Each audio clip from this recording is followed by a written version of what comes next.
Welcome to the Reckoning podcast, where we stoke a campfire, gather around, and have real-life conversations with old friends, new friends, professionals, and just shoot the shit. Reckoning all things from hunting, outdoors, beauty, entrepreneurship, relationships, life, and more. It's all just a reckoning.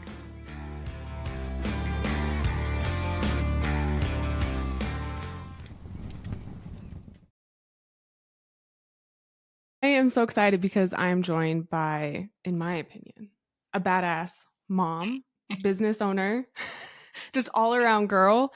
But I want to go back before all that. And I'm sure you were still a badass back then. But I would love to hear kind of like, let's get to know Megan a little bit before we get into like the nitty gritty of your story in your life now.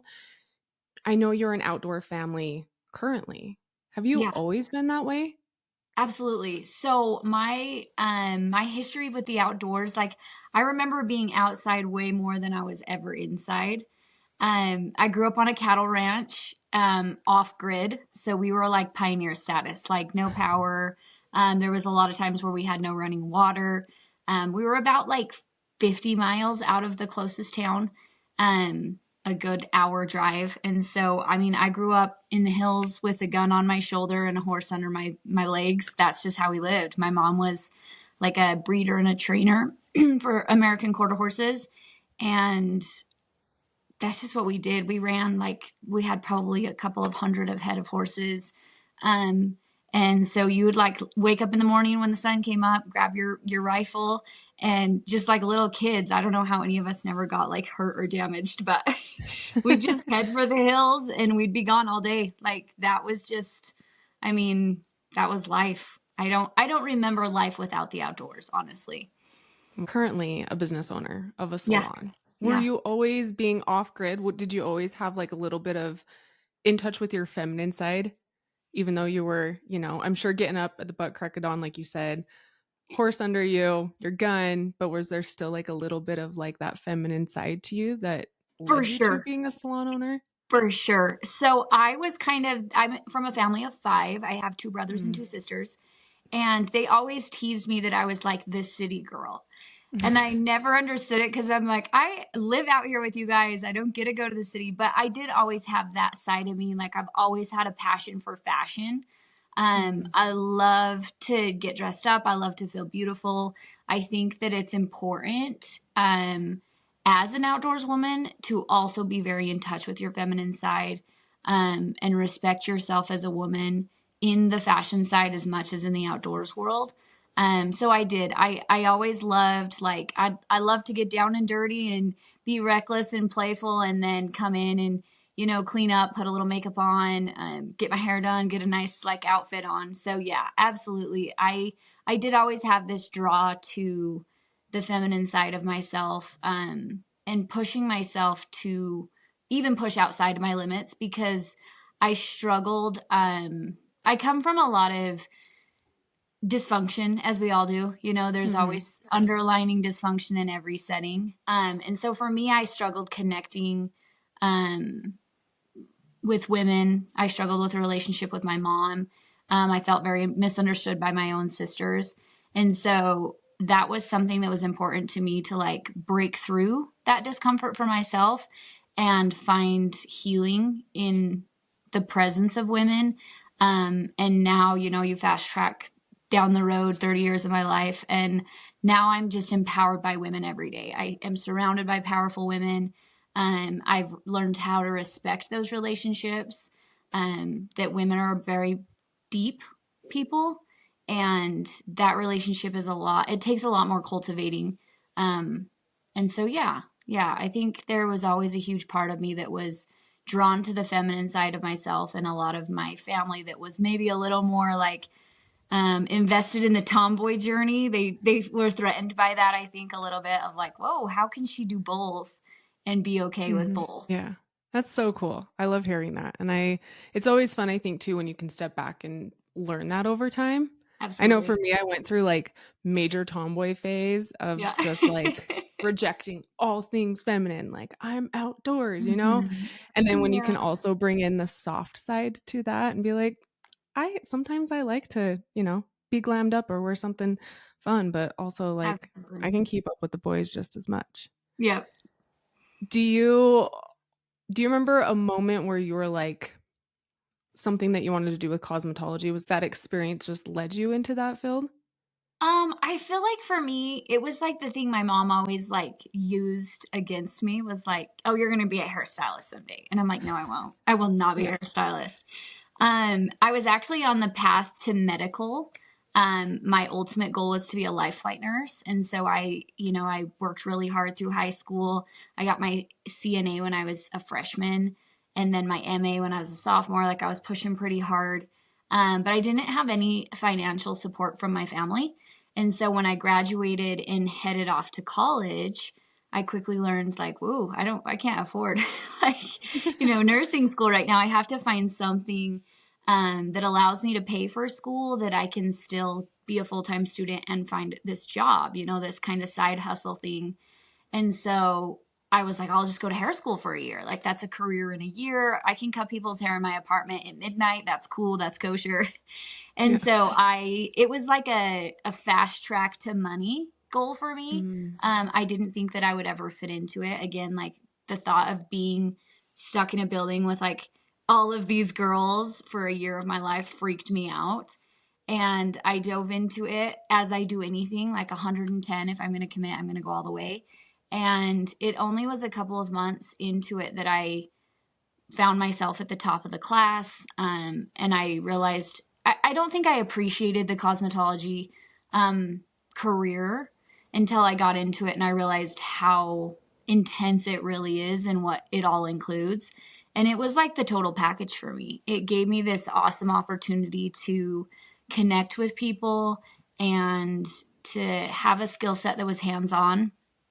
And it was something that I realized like I actually can take this career and do anything I want on the side and still be able to maintain, my ultimate goal was to be a mother.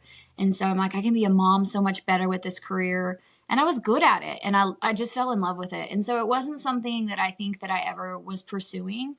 But I think that that's kind of the irony of life is like the thing that sometimes people are like putting you down about is probably Mhm. actually the thing that's going to be your thing.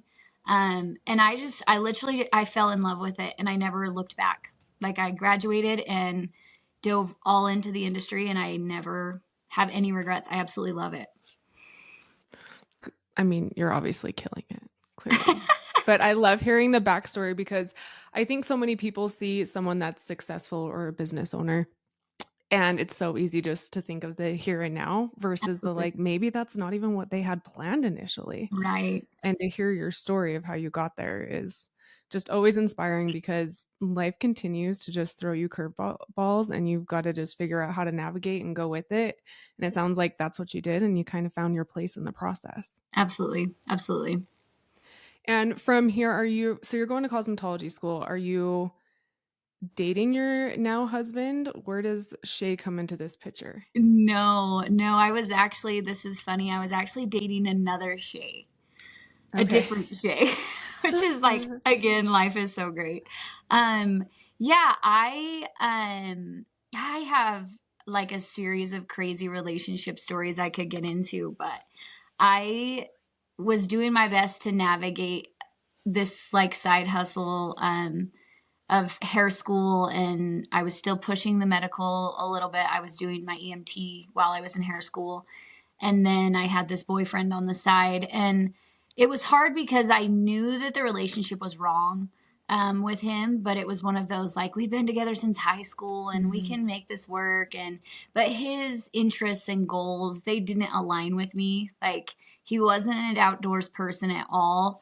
And so that was Isn't hard that for wild me. when you look back? It's so weird. You're I'm like, like, how did we even how end up there? yeah, how could I have ever thought that this would work? But my husband Shay, him and I met back in high school, and I would love to say like I don't believe in like soulmates, but it was kind of like there was a definite connection. Mhm. He was a wrestler. I was the stat girl for our wrestling team, and it was just kind of like this. We got each other's number, and so we actually that was like days before cell phones, so we wrote each Mhm. other letters Cute. And we stayed really close friends. Like I was in Cedar City going to hair school, and my husband was getting his biology degree there. And so we were like, I always say study buddies, you know. We definitely had a thing, but it was like a friend thing mostly. And we kind of just stayed best friends. He was really good friends with my baby brother, and they were like literally every weekend my baby brother would come over and be like, I'm coming to stay. And then him and my husband would like go shed hunting. And I'm like, what? You're going shed hunting? I have class. I can't go. And they're like, too bad. You're too busy. Rude. So they were good friends. So we didn't really actually ever, I think we always knew we would end up together, but we both realized we were young and we had a lot to still figure out. And we didn't want to mess it up. We didn't want to get invested in a relationship that we weren't ready to handle. And so we took our time, and it was probably a year after, well, it was 2 years after I'd graduated hair school, a year after he'd graduated college. Then he just found me one weekend. He was actually down hanging out with my brother. They were doing a shed hunting trip. And he just straight up told me, he's like, when are you going to dump that guy? Like, and date the right Shay. And I'm like, I don't know. Give me a reason to. And he's like, let's get married. And I was like, what? He's like That for real. escalated. So we only officially dated for 2 weeks, and then we were married. So, No. but we were best friends for 8 Right. years. So, Yeah. You already had that relationship build up. yeah. And it was amazing how both of the Shays were very similar people. The difference was my husband had a work ethic. And he had that love and passion for the outdoors. And I think that that's a huge piece of who I am. And I don't know how to heal without the outdoors. You know, it's such a staple piece in our relationship. Anytime we have any level of frustration, it's always like we haven't had enough outside time together. You know, we just need to get out and feel the sun on our face and breathe some fresh air. And so I definitely think that making sure that you're with that person that like has that core value system is essential. That's a great tip, especially for anyone that's like dating or, Yeah, absolutely. really working on your relationship. And too, I think it's sometimes being married for so long too, you kind of have where you're each kind of growing separately, but having to Yeah, come back together. And it is important to each grow on your own. I agree. Like you said, having that common ground to come together and, something like the outdoors For where you can sure. come together and have that bonding moment. And yeah, it goes a long ways when, your person's turns out to be your best friend too. Yeah, absolutely. And that probably brings us into where you get to the part where you get to be a mom, something that Yeah. you'd always dreamed of. Yeah, absolutely. I think my hunger for motherhood came from my own dysfunctional family. And I don't say that in a way to like put my family down by any means. They're incredible, and they are the reason that I am who I am today. You know, I look back in my life and no regrets, you know. I think God gives us the circumstances that we need to grow us in the places that we're weak. And so I have nothing but love and respect for my family, but they also taught me a lot about how I don't want to do a family. And so I think it was this hunger inside of me of like, when I finally can become a mom, I can break the broken and make it clean again. And so I was so excited to like enter this stage of motherhood and to be married to someone that was in such support of that and be able to like actually give that journey 110 in the way I wanted to because of the support that I had from my husband. And he really did. He just allowed me to go on that journey however I felt I wanted to, and he supported that. And I always tell people when they ask about my husband, they're like, well, what does he do? And I'm like, he's like a super dad. He's just super dad. He like takes care of our kids better than I do any day. He's just the most amazing father ever. Is there certain things like when you say you wanted to break certain patterns? Was there something very specific that you wanted to do differently? Yeah, absolutely. So for me, growing up in my home, it was just a very like iron thumb type of an environment. Like we were the children, they were the parents. You respect us. It was yes, ma'am, yes, sir. We were like ranch raised, and so working was not an issue. You woke up, you worked hard. all day and you went to bed exhausted and woke up and did it again. Everyone was on board. Everyone had to be a part of the projects. And I don't think that I ever, maybe very few times do I ever remember my parents ever getting on my level and being genuinely interested in like my desires and my personal goals. It was always like the goals of the whole family, you know?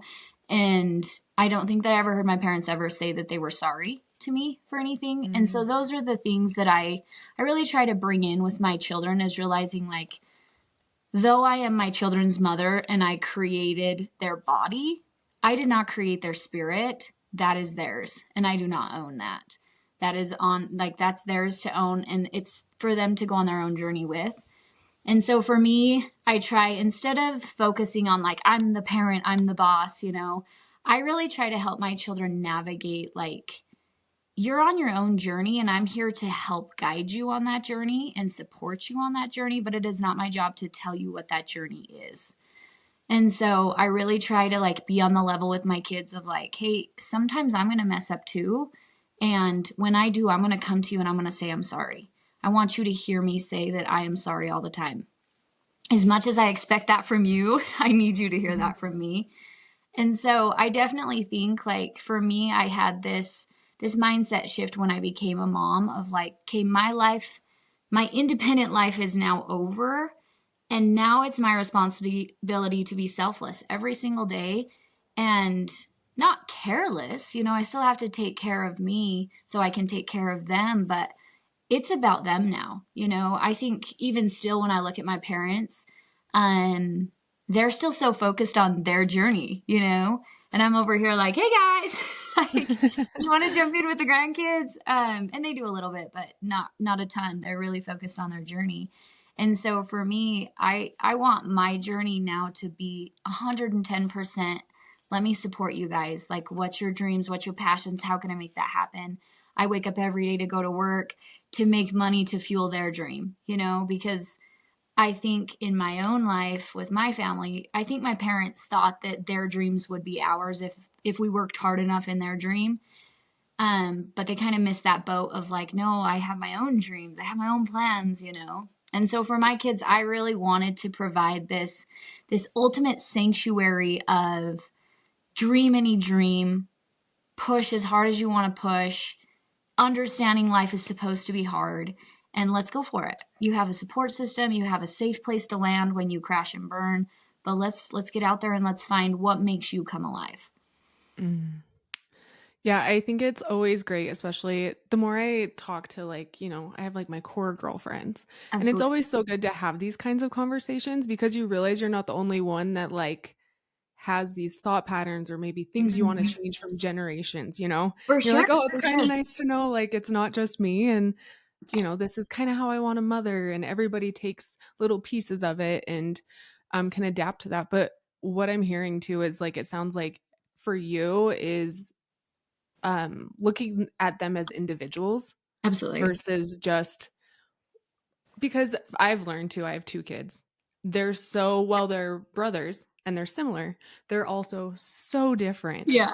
in the way their personalities are, their strengths, their weaknesses, and even just the way in which we parent them.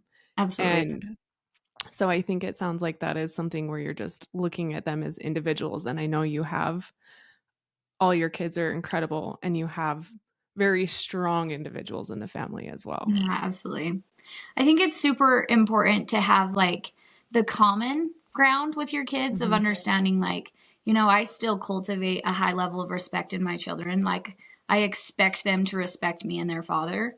I expect them to work hard for the things that they want. You know, we kind of have this rule of thumb in our family, like when they come to the table and they really have this thing that they're wanting, I always tell them like, tell me your why. What is your why behind wanting this? I'm not going to tell you no, or that that's stupid. You don't need that squishy toy off the shelf at the grocery store. You know, if you can come to me with an appropriate reason of why that will benefit you or someone around you in a positive way, sky's the limit. We can get whatever you want.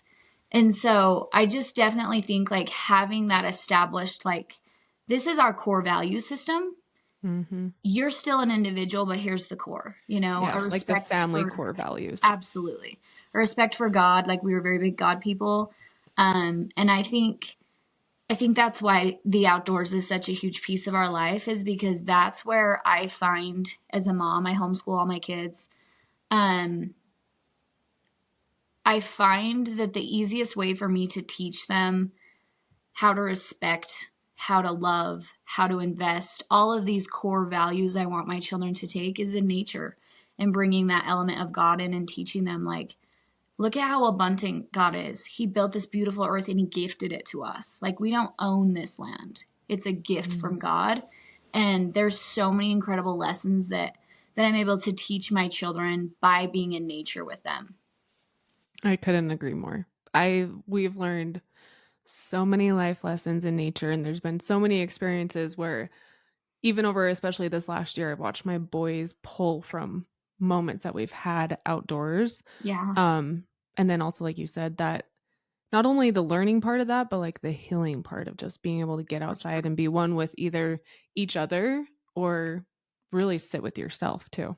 Yeah. And see that like the world is so much bigger than maybe just that one little Yeah. problem you've got going on. Absolutely.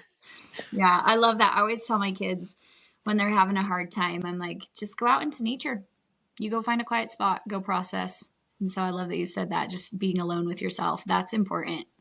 It It's is very important for us important. to sit in our own discomfort sometimes alone. Yes, definitely. Which kind of leads me into, as far as like the healing part of nature and lessons learned.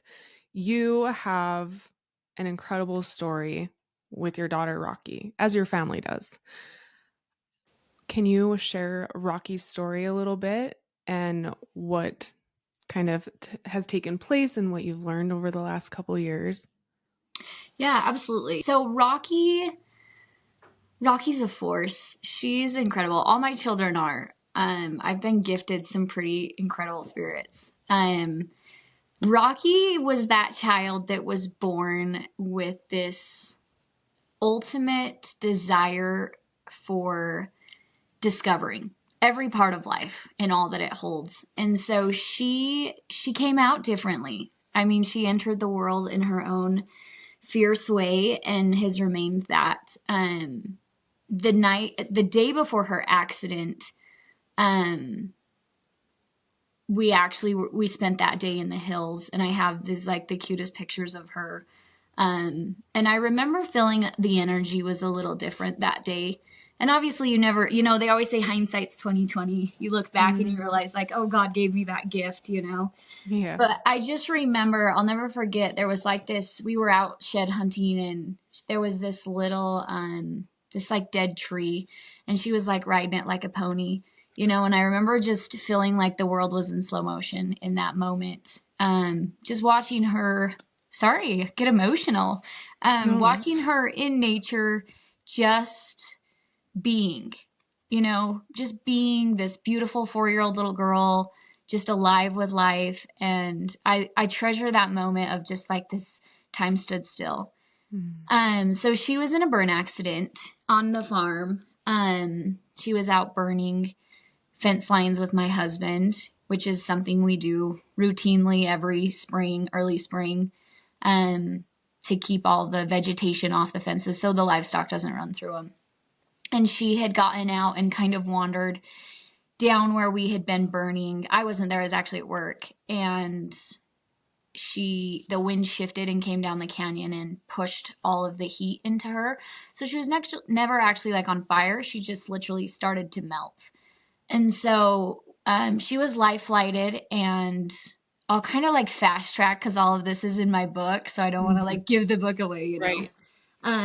or go into too many details that can be found there. But she was life flighted. And we ended up at UMC in Las Vegas. We spent 9 days there, and then we flew again to University of Utah, and we're there for 56 days. And so that journey with Rawkee, I think the first part that I really felt like I realized how powerful the outdoors and healing was our hospital room in UMC. There was no windows. We were in internal unit, and so it was just this dark dark room, and you take a little girl who she's never, like, she spends 90% of her life outside. Like, as soon as she's up in the morning and I get her hair done and get her dressed, like, she's outside, and I just, like, don't see her again. Mm-hmm. And so you take this little girl that's just this barefoot, wild and free, and now she's literally strapped. Like, they had restraints on her legs and her arms across her torso, like pinning her to the bed. She had, like, because she was burned on her face, when you are burned, the swelling is intense. Like, it's crazy. And Mm-hmm. because of where her burns were, she was losing her airways. And so they actually had to, like, tie all of her oxygen onto her face, which created more, like, it was cutting through her cheekbones, like the pressure of the nasal cannula. But she was literally strapped to the bed. And so you take this little girl, and granted, she was in a coma, but I just remember feeling like, as I would lay next to her, breathe with her, those first couple of really critical days, her energy was so heavy. And I felt dark and heavy. I could tell that her body was struggling. And I just remember having this impression, like, if I could just carry her into the sunshine, if she could just feel the sunshine. And so that was a huge, powerful moment for me of realizing, like, how essential the outdoors really is. And when we moved hospitals to University of Utah, that was the most exciting thing, was the windows. They have huge windows, and you can actually see out and feel the sunshine coming in. I'll never forget the day we transported. So we transported via ambulance from the hospital in Vegas, and then we ended up at the airport, and we got to do this little, like, they pushed her in the gurney across the airport to the little fixed wing, and she just giggled. She was literally just giggling, and everyone was like, "What are you laughing about?" And she's like, "The sunshine. I can feel the sunshine." And all you could see was, like, her little teeny eyes poking out. But she felt that, and that was the Mm-hmm. first for me. She'd only been out of her coma a couple of days at that point, and I have pictures of, like, her energy in the Vegas hospital. It was so sad. She was so pouty and so depressed. But as soon as she felt that sunshine, it was like this first positive streak of, like, we got this, we're good, we can do this. And then getting there and having the accommodations that the University of Utah has to offer was incredible. And then as we came out of the hospital and back home, as you well know, burn is a life journey. It's not just a one and done. And so she came home in full body compression, and her face had to be totally covered. But the first thing we did was get her back out in nature. And I think that we experienced a lot of criticism, on social media, a lot of hard comments, and people that have never been through trauma, that don't understand. But being able to take her back out, I mean, literally the day we left the hospital, I remember my husband's like, "We're just going to drive. We're going to drive, and we're going to get out, and we're just going to go hiking." And we did. We went straight from Salt Lake City all the way to southern Utah, and we went to one of our favorite spots. We got out of the truck, and she was too weak to, like, walk. And so my husband just put her on his back, and we just went. And it was so, so essential for her to realize, like, this does not define you. You get out, you beat this. You just keep going. You keep being who you were. And though there'll be limitations and there'll be little setbacks in the road, you got this, girl. And so I don't know how to heal without having that nature element. I'm so grateful that we have a lifestyle where my children are able to get out and be a part of everything in nature.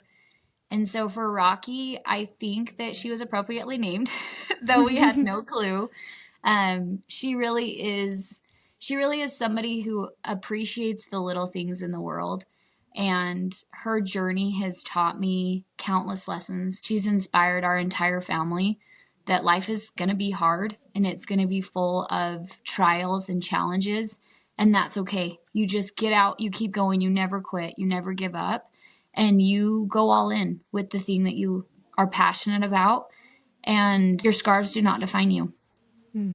She is something else. I didn't want to cry. we're like 6 months out, so it's still like a little fresh. It's fresh. And I don't have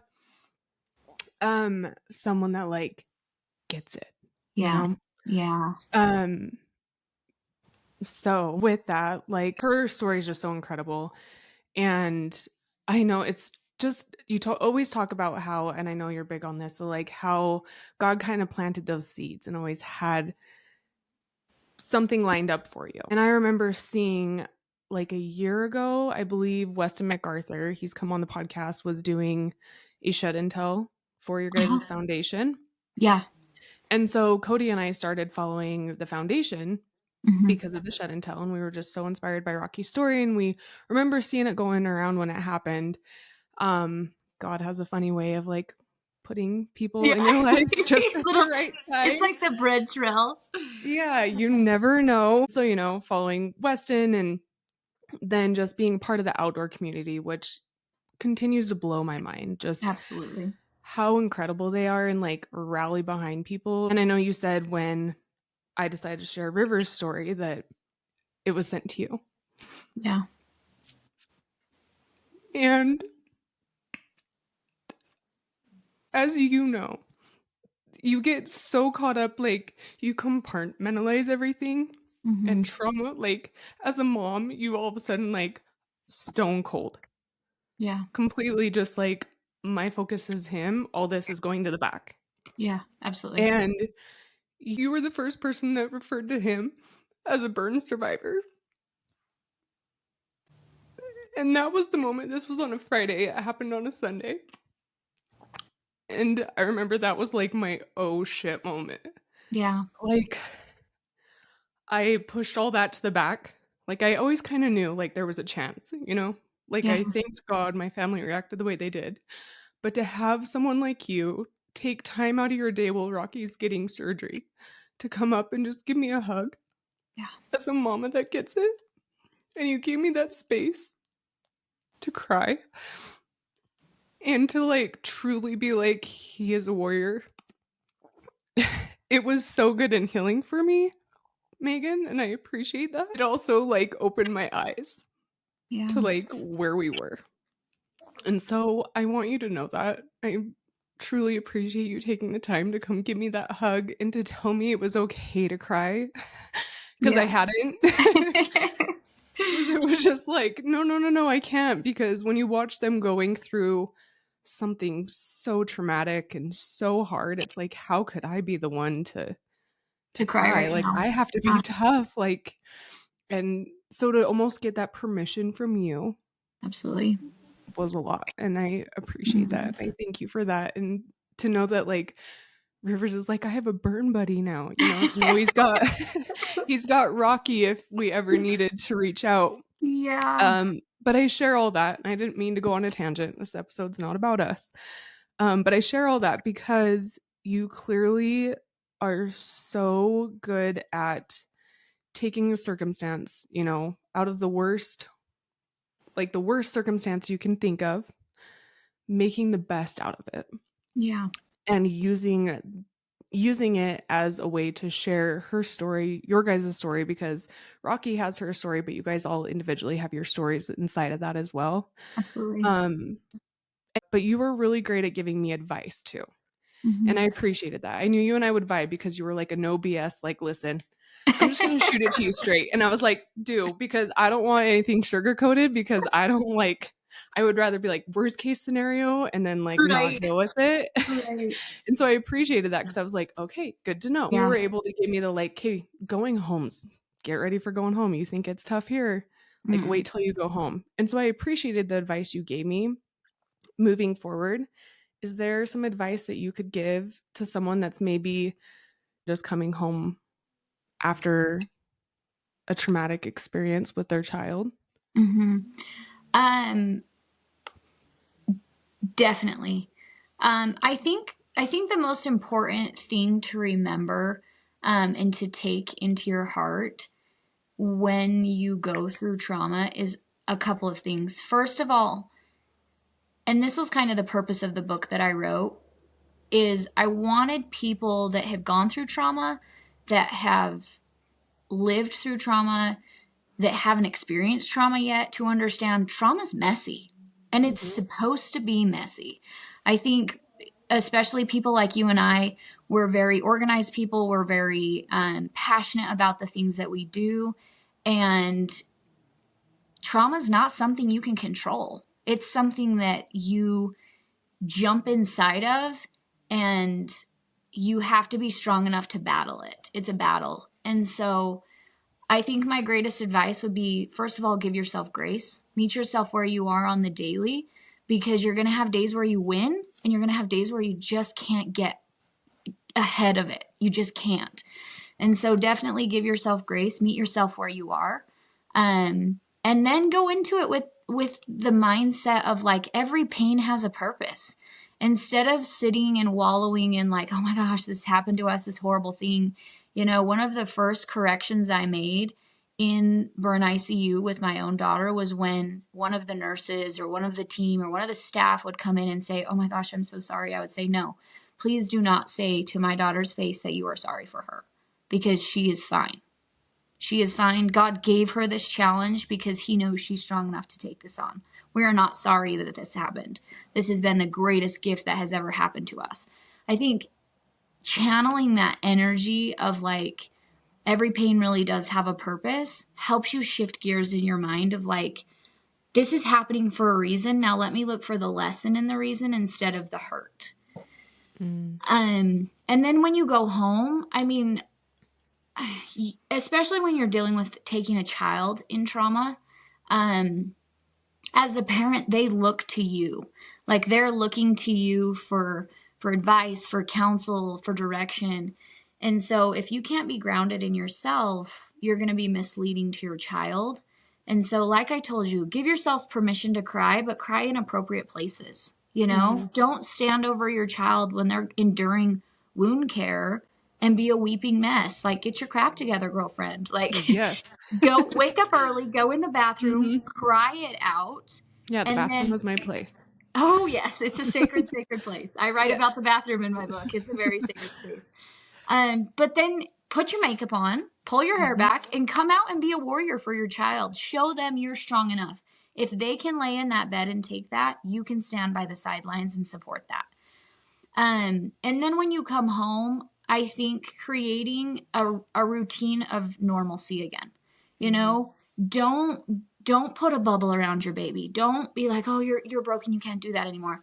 Get them right back out. Get them right back in and show them you can. Because the only person standing between us and what we want to accomplish is ourselves. And so if we as the parent are crippling our children by limitation and by allowing them to become a victim of circumstance, we're not really giving them their greatest potential. And so I definitely think like, take the time you need to get your head right. And I know in trauma that's hard. Um, but be there for your child in a positive and supporting way that proves to them you've got this. You're strong enough. And I think for me and Rawkee's journey and everyone involved, my children, my husband, respecting that everyone's going to hurt differently and they're all taking different pieces of this. And so you have to navigate that of like, again, meeting each other where you are and processing what you're feeling. You know, when those feelings surface, identify what you're feeling, process the feeling, allow yourself to feel the feeling, but then keep going forward. And so we've found that requires a little bit of slow motion in our lives instead of just a fast, like, oh, Martina is crying. Martina, what's wrong? Hurry and get over it. It's the whole family needs to stop and be present. Marty, what's going on, sis? How can we help you? What are you feeling right now? I Mhm. always ask my children that question. What are you feeling? And then it kind of makes them stop and be like, identify the emotion. Let's process. Let's move on. So my big take homes for people in trauma is, and sometimes it's easier said than done to say like, every pain has a purpose, like some people are like, no, you're crazy. But I promise if you try to approach your traumas, your hardships, your trials with that mindset, like I dare you to try it and just say like, okay, I'm going through hell today. This pain must have a purpose. What could possibly be the purpose of this? And allow yourself to go into that headspace. I promise it will change your life. Like it will change your mindset. It will change your life. And I really do believe that people called to go through trauma, it's not by chance. These people were called and chosen to come to the world and teach us all powerful, powerful lessons. You know, I'm sure I only got to spend like that hour, and it wasn't even an hour, it was like 20 minutes in that space with your powerful little warrior Rivers. And I can feel his power. I can feel that he has a great calling and a great mission. He can't go and connect with the people he needs to if he's this perfect, unscathed child, you know? Like, then he's just that kid that got all the looks and all the athletic ability, and people are like, dude, I can't relate to that guy. But when he takes his shirt off at the next football game or whatever, and all of a sudden there's this scar, all of a sudden he's on that level of approachability. Now all of a sudden people are coming to him and they're like, dude, what happened to you? Now he just made a connection opportunity to help someone else down the line. And so I feel like these traumas that our children go through, it's a badge of honor. It just shows how powerful our spirits are and how powerful we are as parents, especially as mothers, that God entrusted these spirits with us because we're their mom. Like that is so powerful. At a different season in my life, I gave birth to two stillborn identical twin little girls. And I remember that being probably one of the darkest chapters of my life for a very sliver of time. It was, maybe a 24-hour period that I really went into a very dark, dark place. And during that time, I had an unexpected visitor that came to my door, and he was a little old man. He's actually the little old man that the reason we named our baby Buck Hunt is because of this little old man. But he sat with me for just a few minutes, and he put his hand on my knee and he said, Meg, I can't even comprehend what you're processing. I've never been a mom. He broke the ice. We got to laugh for a second. But he said, I know God called you to be these spirits' mom. You are their mother. Wear your crown. Straighten it, sis, and get back to work. And I was like, okay, here we go. So I think that in those moments of uncertainty, in those moments of trauma, in those moments of like you just feel like the world's spinning around you, lean into yourself and know you have the skill set. You know what your babies need. Use your voice. Use it. Even if it doesn't make any sense to anybody else, speak up, speak out, because you know what that baby needs. And just go all in with it. Like life is short, and you just have to take advantage of every second that you have and give it 110. Go all in on every moment you're given. Such beautiful advice. You've definitely had time, I think, to also like look back at things with gratitude. And that's always the biggest word I use for everything. Is it's For so sure. bizarre to be in a moment like that and feel nothing but gratitude. It's Yeah. like, how am I feeling that right now? Everyone's confused, but you've had that. And I think as you are talking, you're saying certain people are brought into this for certain reasons. And it seems like for a while you had the inkling that maybe it was to share your guys' story and to write a book. When did the epiphany to write a book come about, and how did that process all play out? Writing for me is a passion. So I have been a journaler my entire life. Like I started journaling when I was probably like my first journal I started when I was 3. I mean, obviously it's scribbled pictures, but it's dated. I have written in my journal almost daily my entire life. I find it's very healing for me. It's an easy way to just put it all out there. I always wanted to write books. The hardest part though was like I had so much inside that every time I would sit down and be like, okay, I'm going to write my first book, I wouldn't know where to start. I'm like, how do you even start writing a book? Like, I have so much to say. And so I've started 1,000 books, but I've just couldn't narrow down, like, how do you start? And so I remember laying awake.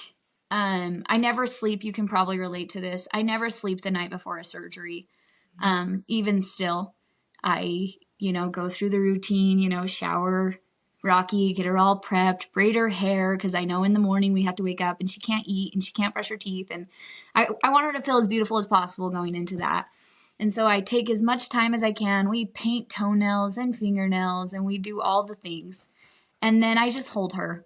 And we've done, I've lost count of surgeries now. And so, but I always just hold her. I'll snuggle, if we're in a hotel room or family, wherever we are, I just hold her in my arms and listen to her breathe. And I just go into the process of the journey that we've gone on and expressions of gratitude to be where we are, to have the opportunity for another surgery that can help bring, mobility back into her life or functionality. And so it was on one of these occasions about 2 years ago. I believe it probably would have been the surgery before we went in for her face operation. I remember just holding her, and I was quite emotional that night, just processing. And I was just thinking about my little girl and that moment I talked about earlier of her bouncing on that little piece of wood out in the woods before she was burned. And then I had, thought of all the different faces that she had worn through this journey and how tired I felt like her body felt in my arms.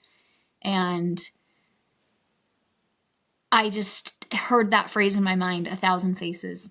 My daughter's worn 1,000 faces. And that was it for me. It was like, that's the title to my book. That's what I've been waiting for. And I remember pulling my phone out and I just started typing. Like I pulled up a note in my phone and I just started typing, and my alarm went off hours later to get ready to go to the hospital. And I had written like, oh my heavens, pages on my phone. I had just started putting it all out there. So that was the beginning for 1,000 faces for me. It was a really easy write. It did take me 2 years. When I say easy, like anyone who's wrote a book understands writing a book is not an easy process. But the story was there. I drew a lot of it from my journal. I went through my journal and I pulled the pieces out. I think writing the book wasn't the hard part. Organizing the book was the hard part. Putting it in an order that would make sense to a reader and to figure out, like, why am I writing this? Am I writing it because I need to let this out of myself, or am I doing this? What's my why? And really establishing that. But I've already got I'm almost finished with my next book. And so I think that was the doorway for me to find how I write and why I want to write. But writing her story was an honor. I remember saying that a lot of times in the hospital in her journey of I can't wait until she's old enough for me to express gratitude to her personally. Thank you for letting me be a part of your journey, for letting me be on the sidelines, your cheerleader. Thank you for letting me be your ride or die, and having her actually understand that. And so this book for me was an opportunity for me to express gratitude to my daughter for allowing me to tell her story. I do hope she writes her own book someday that tells the real side. I wrote my side of the story, but hers, I can't even comprehend what she could write, what your son could write, what all these burn survivors in the world could write. And I hope that my book inspires more people to tell their stories. And not even major trauma stories, but, Brittany, your story, everyone has something trapped inside of them. We're all one of one. We're all miracles, and we all have gone on different journeys and quests. And I think that so often the culture is just hide it away, put on your makeup, curl your hair, get out there, girl. But what if the thing trapped inside of you is the thing that you were here to share? What if that thing was the reason you're here, and that thing inside of you can inspire someone who's thinking they want to quit, thinking they want to give up. And so my hope is that I can reach as many people as possible and encourage them to tell their truth. That's beautiful. And that's so powerful too, that the book has so much more meaning than just, you know, the story of her accident, because there is so much more to her and to the story. And I know personally, like the lessons I've learned over the last 6 months, I can't imagine the lessons you've learned, but just the lessons, I know I personally learned over the last 6 months from watching not only Rivers and Yeah. how we've had to adapt and change as a family, but also the lessons learned from, your husband and your other kids as they've gone through Mm-hmm. the process as Mm-hmm. well. Um, yeah, there's so many more life lessons learned than just how to do wound care and take care Absolutely. of someone with burns. Yeah. Well, and I think those things are important, even that Mhm. element is like you learned Yes. a whole new skill set. I did. You can now be a nurse and you wouldn't even Uh, have to do anything. You could just go yeah. from there. But I do think that, I always tell people, I'm like, we were living a good life before Rocky's accident, but Rocky's accident helped us really get on path and Mhm. really get on purpose and realize, like, I mean, everything shifted for us. Our perspective of money shifted, our perspective of time shifted. It was like, we have here and now. What are we doing with it? Let's go all in. Let's make as many memories as possible. Let's just stop the way the world tells you to be. Just stop. Just go all in with your heart, with your family, with your passions. And I love watching that with you and your family. Like every time you post, I love it. Like you're with Thank your you. boys and you're out there and you're enjoying every second you guys have together, and you're not allowing this situation to slow you guys down at all. I mean, I know there's moments. I get that there's moments. It's hard when the rest of the world is still spinning off and you're like, I'm still in trauma over here. But you guys you're grabbing another gear, and I'm so excited to see what comes for you personally because of experiencing this with Rivers. This will blow every dream you have wide open in the best way. Well, thank you. It's like, it's crazy because I'm like allowing myself to look back and think on things more. And one thing that like I've really taken away is not only just the time together, but like you said, not getting so wrapped up in everything else. Yeah, Because I think I've spoke on this before, but like time just felt different in the hospital, like time absolutely. together. And it's like I want to encapsulate that in, you know, the reality of life moving forward. And I For think we've sure. done a good job with that, but also like the things that have been learned too, I think, and I'm sure you can understand this, is like the discipline in which you have to have as not only the caregiver, but watching the discipline that these kids have Yeah, to take care of their bodies for sure. is unlike anything else.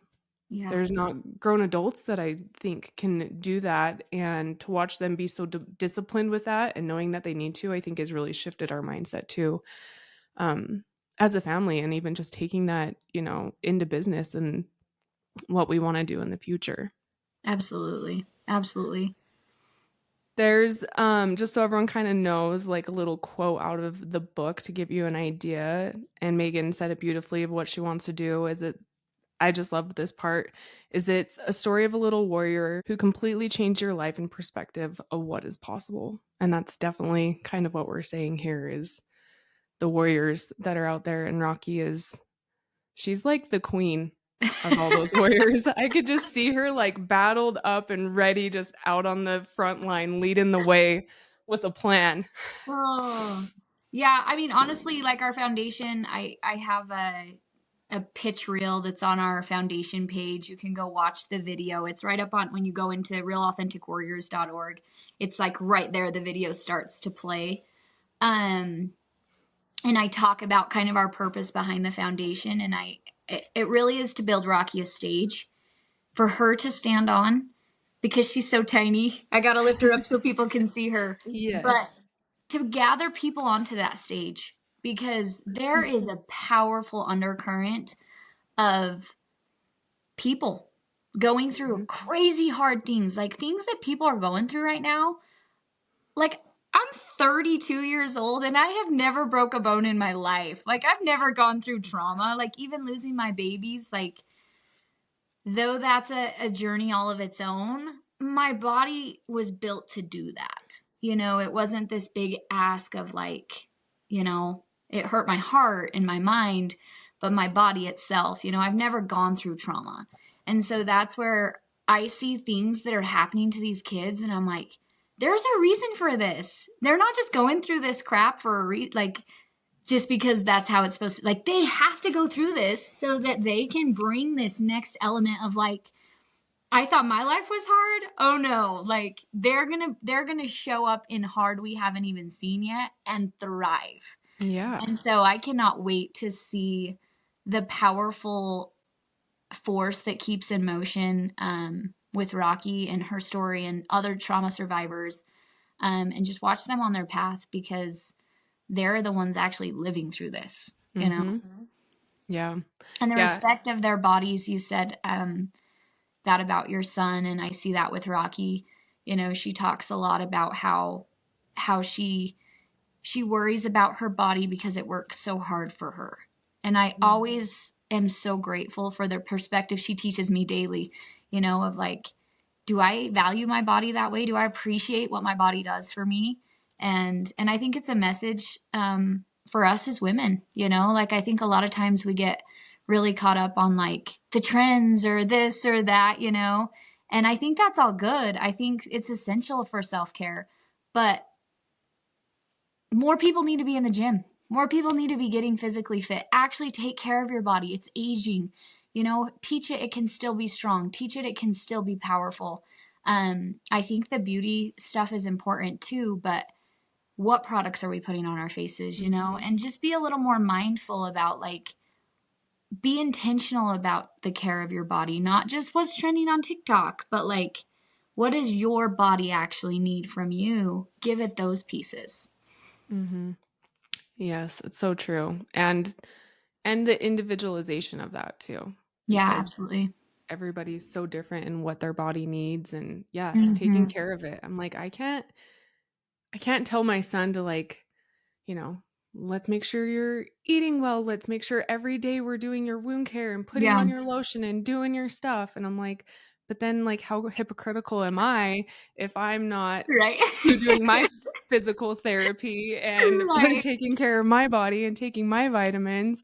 And I think that's when I talked about the discipline is Yes. that aspect of like, wow, you're right. Like we have this one body. I'm teaching him to take care of, hone in on that body. And like you've worked so hard to get here. Like Right. let's keep going. Let's keep it up. And yeah, those skills and that mindset can be brought into your daily life, whether, you know, For sure.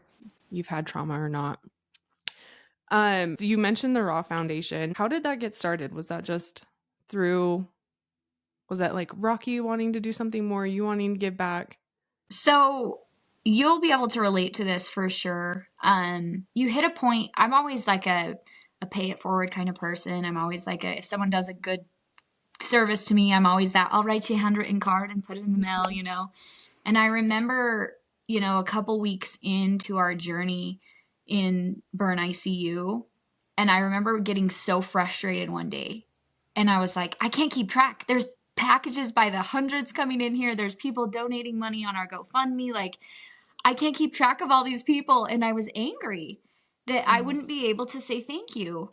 And my husband was actually like, babe, they're not doing it for a thank you. They're doing it because they care, because this is the only way that they can help us right now. And that still was unsettling to me. And I remember I fell asleep that night. Just, I always say like wrestling with God. I was like really frustrated. And I was like, Heavenly Father, like, I can't pay this forward if I don't know names and I can't keep track and I'm so tired and I appreciate it, but it's hard. It's so hard to receive. It's so hard. It's so hard. But I also realize like if you're never in a position of receiving, you never can fully appreciate giving.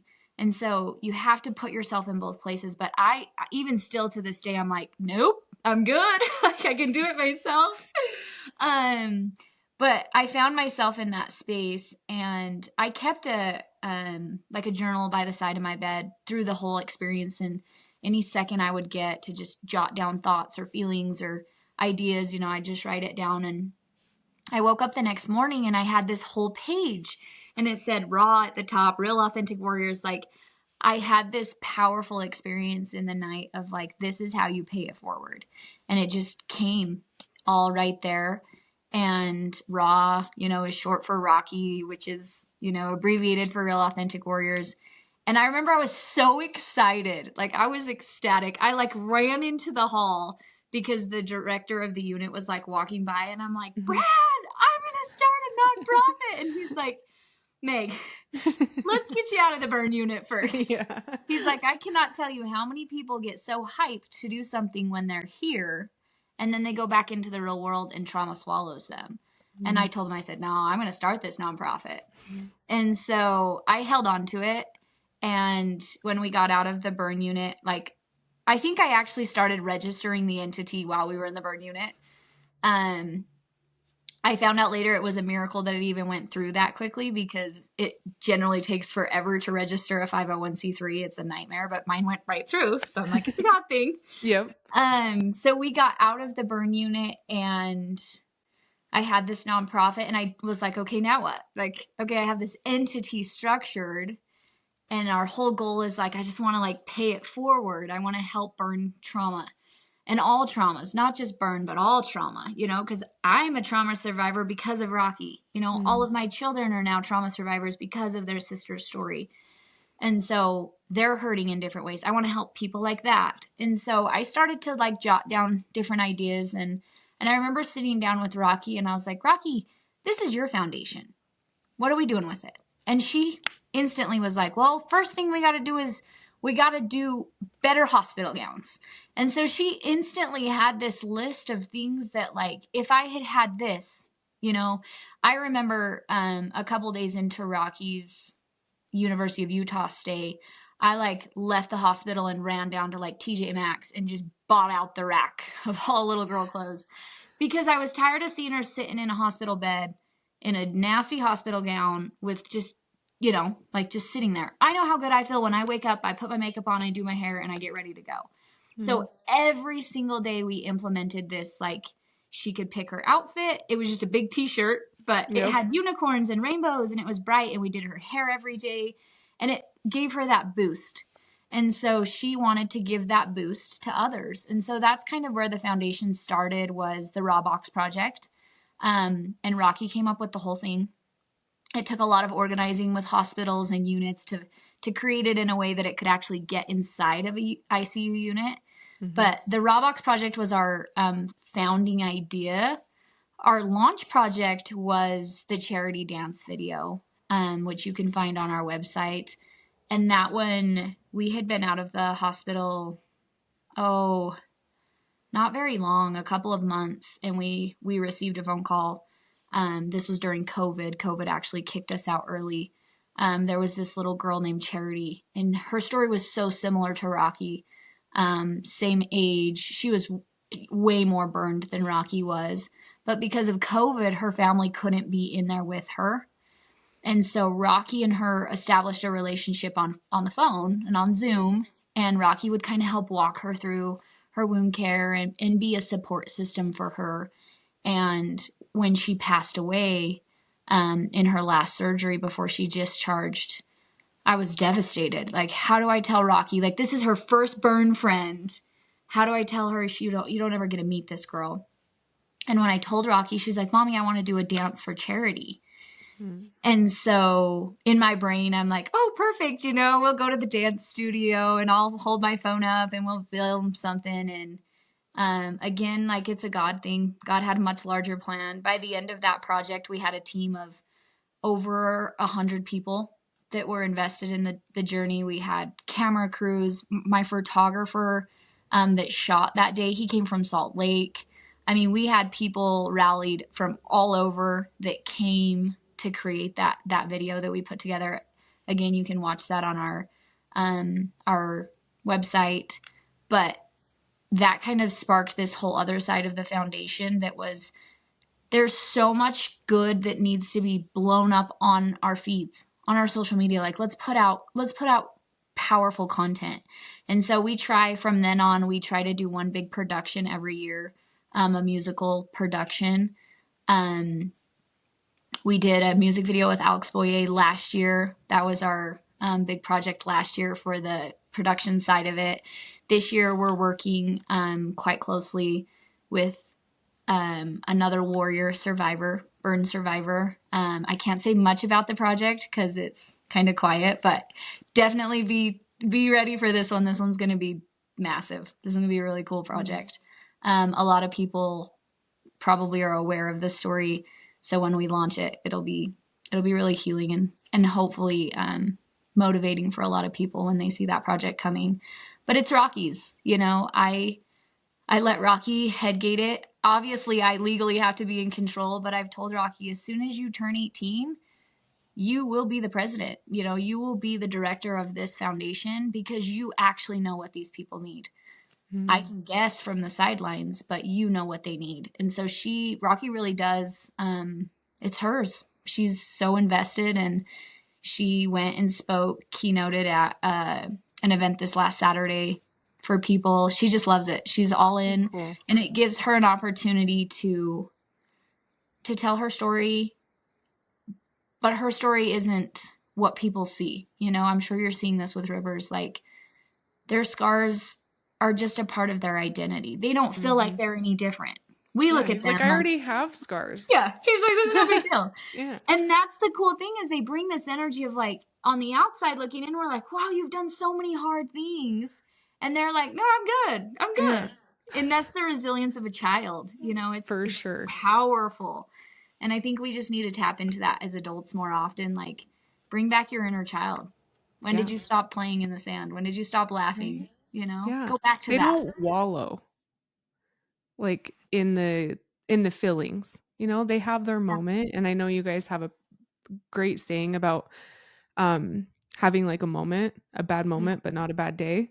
Yeah. And that is so true. When I look at children working through things, it's like they might have their moment, but they're so quick to bounce back. Yeah. And be like, I want to go see my chickens. Like, yeah. Yeah. Okay. Turn me loose. Can I go outside now? Yeah. Where can everyone find the Raw Foundation, and how do they go about supporting it? So the Raw Foundation, we have a website. We actually just finished a total re-update on that, which was a journey. So I'm happy it's up and ready to go. The website is www.realauthenticwarriors.org. All spelled out, one big word. I can send you links for this too. Yep, and I'll put it all in the show notes too. Perfect. And on there, you can go watch all of the projects we've done. You can learn about the Raw Box project. We have a couple of other projects, the Raw Challenge project. You can read all about our projects. There's a donation portal on there where people can go on and do subscription donations, like to where it just automatically is coming out, or they can do a one-time donation.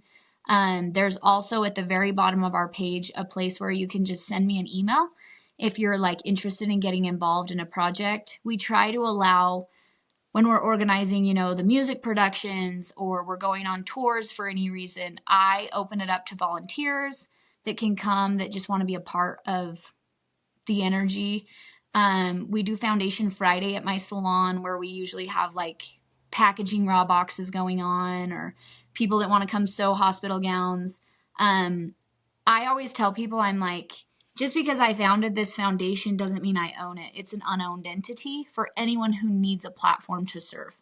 And so if you have an idea trapped inside of you that you're like, I have so many ideas trapped inside of me since we left. I'm like, I have to talk to Megan. Now that I'm like a little more on the outside, I'm like, okay, I think I have the space to do this, but it's been trapped in there since we got home. So yeah, so that's amazing that you're up for that. Yeah, I really want it to be a platform where, because I know on the backside, you know, a lot of people are like, well, I'll just start my own. And I'm like, that's fine. But having gone through, you know, 4 years of the journey of a 501c3, there's the fun service side, and then there's like the real side. It's like running a business that doesn't have an income. Yeah. So it's a lot of work. It's a big overhead expense, which I'm fine with. I love knowing that that I can bring something that contributes.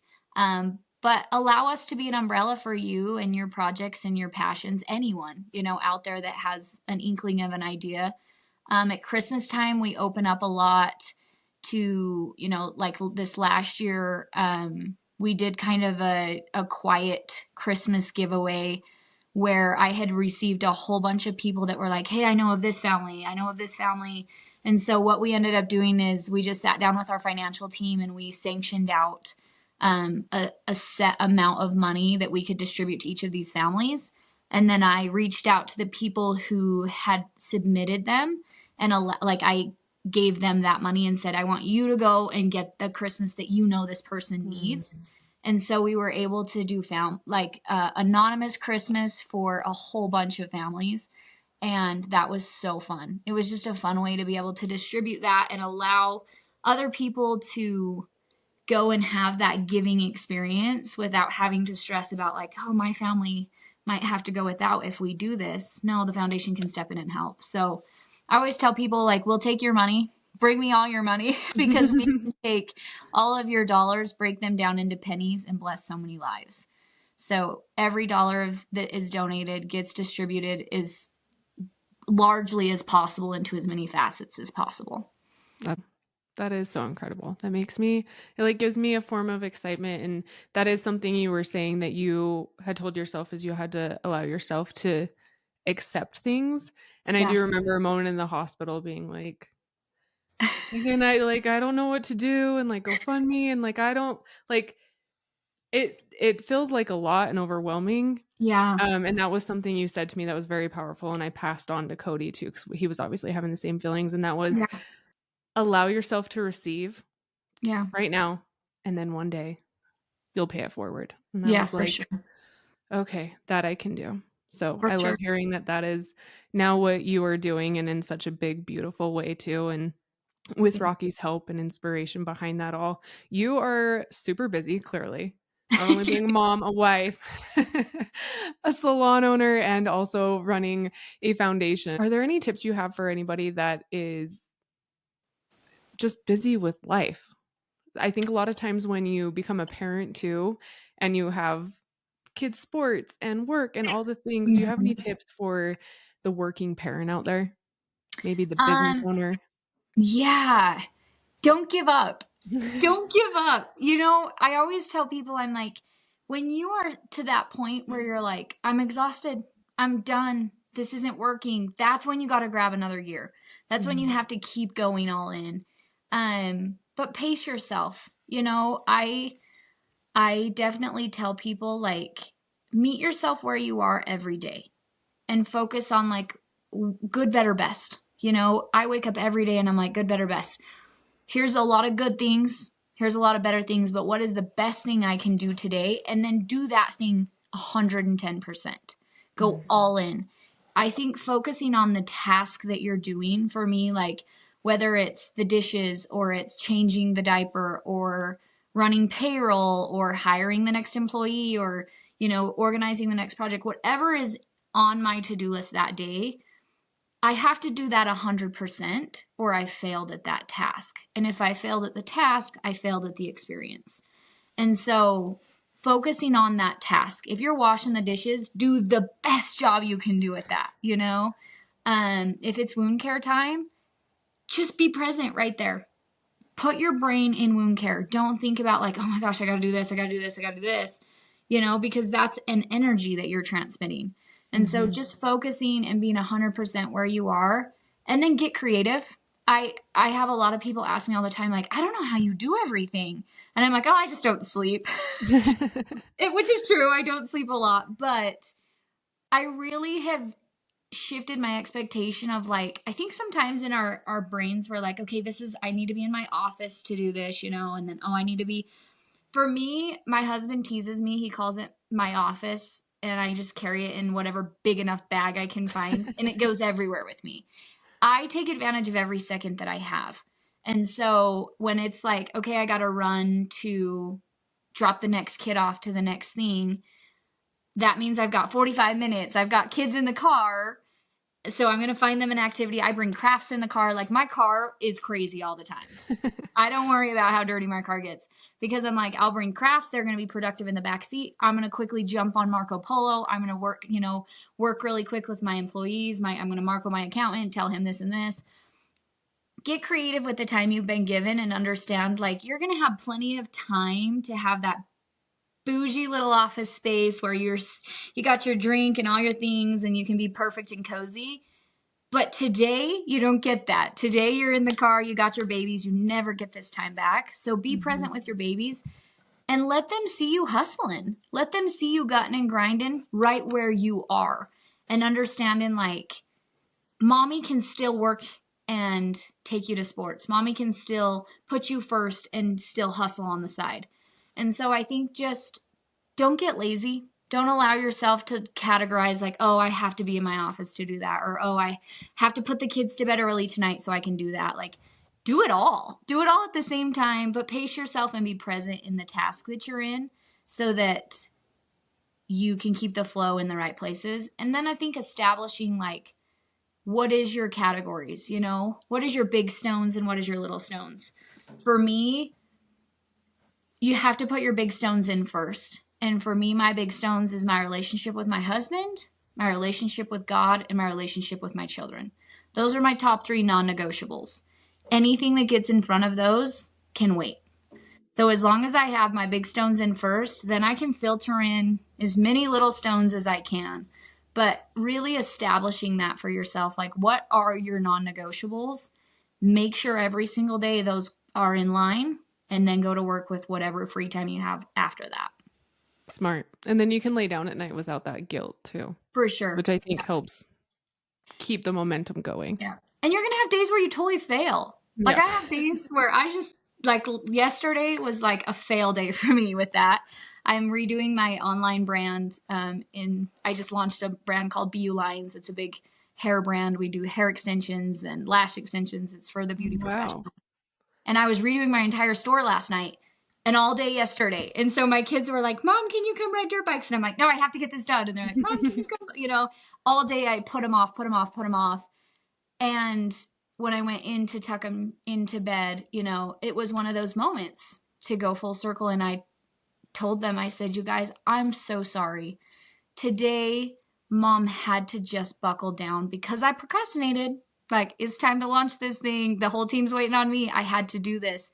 And I told them, I'm so sorry that I missed out on time with you today. Can you forgive Mom for that? And they're like, of course. Can you snuggle us? And I'm like, of course. I will lay right here until you fall asleep, So again, like, we're going to have days where we fail, or where we've pushed it so far back that, like, today I just have to get this done. But you can always salvage the day. You can always make it right. It's only lost if I had allowed my children to fall asleep without them hearing me say I'm sorry, without them hearing me explain my why, because their perspective is, Mom literally sat in the same spot on the couch for 15 hours and didn't move except to switch the laundry and to cook us dinner. Like, that was their perspective. They don't know what I'm doing. And so for me to take just a few minutes and sit down and say, hey guys, this is what Mommy has to do so I can keep funding all of your dreams and passions. Mommy has to work today. And I'm so sorry for the time I took away from you guys. And so just, make sure you end every day perfectly. That task, focus on that task and close it. And those are great lessons for our kids to learn from us too, because at the end of the day, we're raising tiny humans to become adults, For sure. And so that's a great lesson for them to learn. Where can everyone find you? I'm sure everyone's just like, if they're not already following Megan. So much fun. Let us know where we can find you, any cool new adventures you've got coming up, and tell us the book's out, where we can find the book. Give us all the juicy details. You can follow me on social media. I have a lot of social medias. Just, I try to keep work stuff separate from real life. The page that is my real life page is just Megan Hunt 102. That's the real life journey of Megan Shea Hunt. It's really raw and unedited. I am not a big social media person. People tease me that. They're like, but you have a following. And I'm like, nah, I'm not a social media person. I jump on, I post. it's more of a journal for my own life. I have my professional accounts. Most of all of it's linked in my bio. You can follow along on the foundation page. You can follow along on my hair journey. But again, social media, reach out to me. I love to interact with people on social media. I love to connect. I know that's a huge platform for connection for people. The book is on Amazon. I do currently on my bio just have that link attached for a little while to help it be easier for people to find. But it's on Amazon. If you type in 1,000 Faces, a true story, it will pull it up. I've had a couple of people that are like, I've typed in 1,000 Faces and I can't find it. And I'm like, you got to put in either my name, like written by Megan Hunt, or a true story, and then it'll pop right up. We have it in paperback, hardcover, and an ebook. We're working on an Audible right now. I just had a certain person that I wanted to read it, and his schedule was really busy, and so I'm waiting for his schedule to open up. But we soon will have it out on Audible. But yeah, go find our book. Reach out to me on social media. Reach out to me in person. I love connecting with people. I think that above everything else is my passion, is just connection. I love speaking. If anyone has speaking events that they would like to have us come to, Rawkee and I come out all the time and do keynote events. So that's definitely something that we're open-minded to. But just connect and be real. You know, like if you're going through a hard time and you need a shoulder, I'm here for you. If you need, a connection to someone that could help you better than I can, I'm here for you. Like, I just want to be a person that can help and lift as many people as possible. And that's just my quest and journey as myself. Like I only feel fulfilled if I can fill another. You definitely have a gift in that, because I know from experience, just like as soon as you walked into River's room in the hospital, it was like there was such a calming energy to where, like, I'm not a hugger, but you were like someone I was like, yes. Like, yes, There's times for hugs. I'm a big there's hugger. time for hugs. But you have the energy for that, and just light up a room and have such great insight on all aspects of life. I appreciate you coming on. I could talk to you forever. I'm sure we could do a part 2 and have so many other incredible conversations, but you're a busy woman, so I'm going to let you go and get back to, to all the things that you've got going in life. Was there anywhere else that people needed to look for you? I know I've been reading the book on Kindle, so. Perfect. No, I Pretty think awesome. that's where we're Great. at for right now. We will have it available. I guess there was one more piece that I didn't share. We did just make it purchasable through the foundation. So 10% of all of our book sale proceeds go back into the foundation. But then we decided, I had a lot of people reaching out of like, we want a signed copy. We are going to go on book tour. We haven't announced the dates and locations just yet. We're finalizing a few things. But we will be announcing all of that on all of our social platforms. So watch for that. But if you want a signed copy of the book from Rawkee and I, you can go purchase your book on our foundation page. Any books purchased through the foundation page, 100% of those proceeds go back into the foundation. And that's where you can get a signed copy right now. Anything bought through there will go be signed by Rawkee, and then she'll ship it out to you. So if you want a signed book, go on the foundation page. And then, yeah, just stay tuned for our book tour that will be launching soon. Perfect. And I will keep everyone posted when I see it coming up too. And hopefully you guys come up by us. If not, we got to make our way down to you guys eventually. Well, we're coming up there. We are. Perfect. Good. Up into the northern part of Utah. Oh, yes. Well, Megan, thank you again so much. Thank you for having me, Brittany. And seriously, You're anytime, so welcome. anytime. You're amazing. Good. I would love to have you back. We could have so many more in-depth conversations. It's always so hard in such a short amount of time. I know, right? Yeah.